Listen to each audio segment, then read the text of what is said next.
విశాఖపట్నంలోని ప్రముఖ పుణ్యక్షేత్రమైన సింహాచల శ్రీ వరాహ లక్ష్మీ నరసింహస్వామి కొండపై భక్తుల సౌకర్యార్థం ఒక సరికొత్త డిజిటల్ విప్లవం ఆవిష్కృతమైంది. సింహగిరిపై పెరిగిన భక్తుల రద్దీని దృష్టిలో ఉంచుకుని దర్శన టికెట్ల జారీ ప్రక్రియను మరింత సరళతరం చేస్తూ దేవస్థానం అధికారులు సెల్ఫ్ సర్వీస్ కియోస్క్ యంత్రాలను అందుబాటులోకి తీసుకువచ్చారు. సాధారణంగా పర్వదినాల్లోనూ సెలవు రోజుల్లోనూ టికెట్ల కోసం భక్తులు కౌంటర్ల వద్ద గంటల తరబడి వేచి ఉండాల్సి వచ్చేది.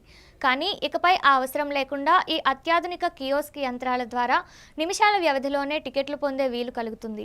భక్తులు తమ మొబైల్ ఫోన్లలోని పేమెంట్ యాప్స్ ద్వారా అక్కడ ప్రదర్శించబడే క్యూఆర్ కోడ్ను స్కాన్ చేసి నేరుగా నగదు చెల్లించి టికెట్లను ప్రింట్ తీసుకోవచ్చు.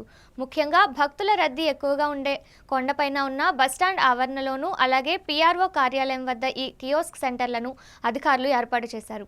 ఈ డిజిటల్ సదుపాయం వల్ల టికెట్ కౌంటర్ల వద్ద రద్దీ తగ్గడమే కాకుండా భక్తులకు క్యూ లైన్ల ఇబ్బందులు తప్పి సమయం ఎంతో ఆదా అవుతుందని అధికారులు పేర్కొంటున్నారు.